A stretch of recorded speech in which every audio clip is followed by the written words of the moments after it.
Then we actually Sony and Marvel consider Christian Slater for Spider-Man 4. See what Total Blast to say about this. Check this out.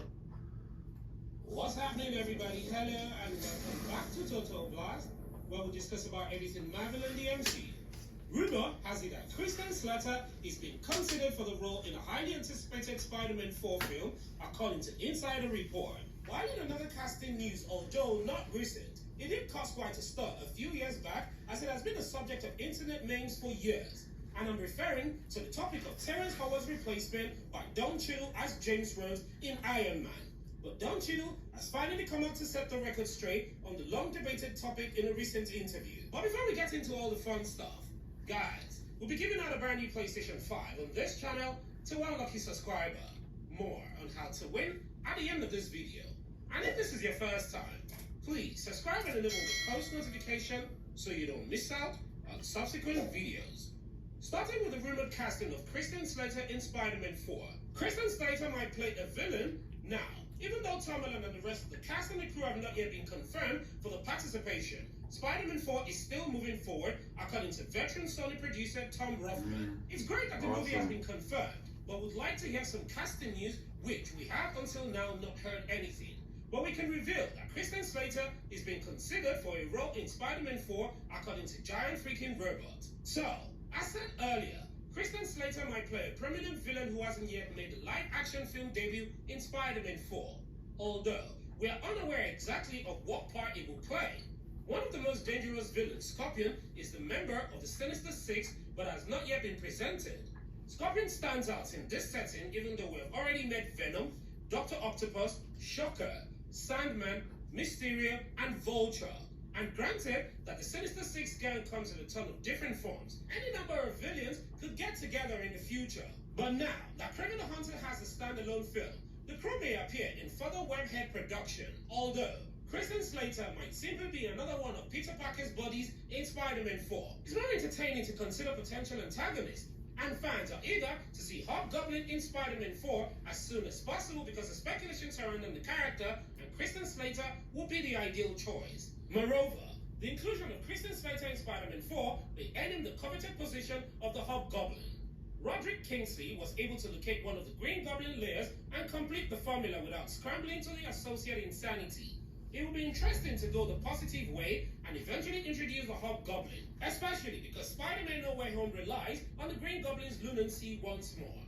Another intriguing notion is to cast Christian Slater as a short body of Spider-Man. He may portray a character like John Jameson, who was briefly seen in Spider-Man 4 but has subsequently received insufficient screen time. Slater might take on the role of J.K. Simmons' son.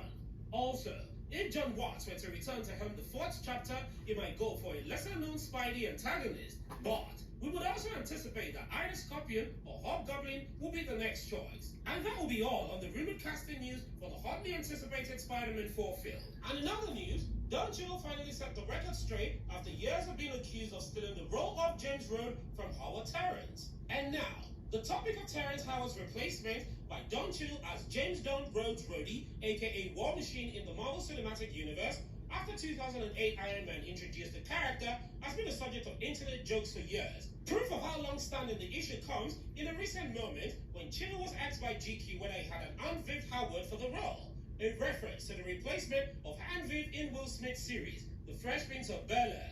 Cheadle responded, and I quote, "Aunt Viv did? I did not move Terrence out of a role. He was not. They had decided that he was not happening. And it was an open part. And I was at my kid laser tag birthday party, and they called me and said, this is what is happening. We're giving you an offer. If you don't say yes, we're going to the next person. This is going to happen very fast." As we all know, recasting an existing role is somewhat rare, but they do that both in movies and TVs. But getting cast on the Marvel Cinematic Universe is a decision that means your dance card is going to be full of movies for the next several years. If nothing else brings it out of a certain amount of job security. However, there have been a couple of high-profile recasting within the MCU. Additionally, getting a role in the Marvel Cinematic Universe is essentially choosing to have a dance card full of movies for the foreseeable future. It at least provides a degree of work security. In the MCU, there have been a few high-profile recasting though. Cheadle's contract ended in 2022, he may appear in future MCU projects. he had one of the most iconic debut lines. "Look, it's me. I'm here. Deal with it. Let's move on." Chill appeared as James Rhodes in 6 movies and slowly moved up the ladder in the MCU and later became one of the key characters of the franchise. And one of the biggest roles and starting characters of the MCU universe is the War Machine. The current actor playing the role is Don Cheadle debuted as James Rhodes in 2010 Iron Man 2. Don Cheadle took over the role of James Rhodes from Terrence Howard. He was replaced from the role.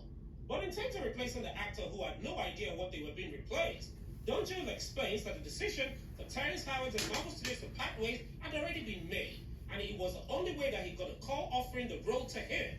Cheadle says that he was given an hour to decide if he wanted the job, which was a 6-movie deal. Even though nobody could tell him what the plans for the character were in those 6 movies, nobody knew yet. It doesn't sound like the fact that Cheadle was going to be taking over the existing role for the part of his decision-making process. For him, it was simply more of a question if he wanted to commit himself to 6 movies over the next several years. In the end, he did decide to do that, and has certainly made the role of James Rhodes is ever since. Don Cheadle's 6-movie deal ended with Avengers Endgame, but he's far from done with the character.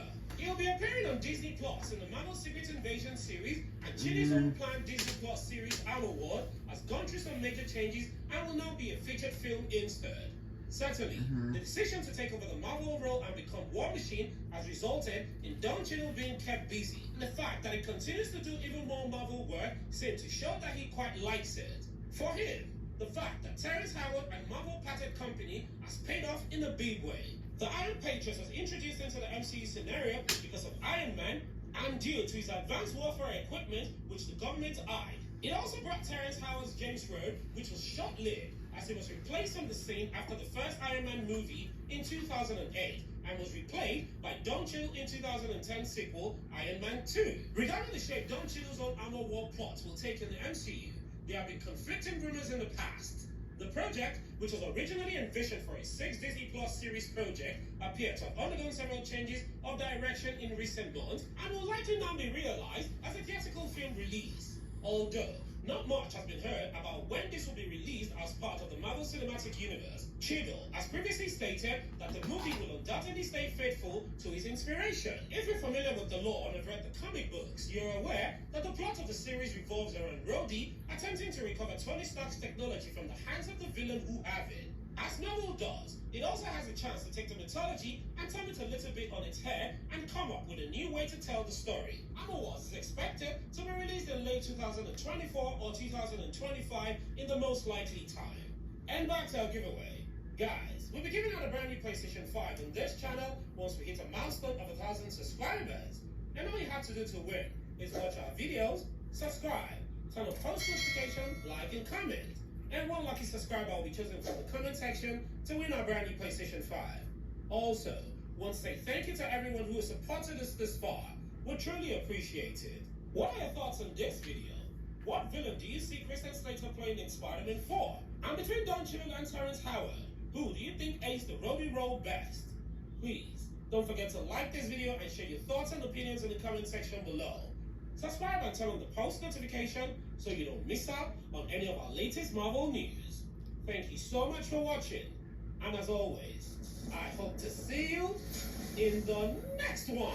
Yeah, please subscribe, like this video, thanks for watching. Have a great day, and see you guys. Bye.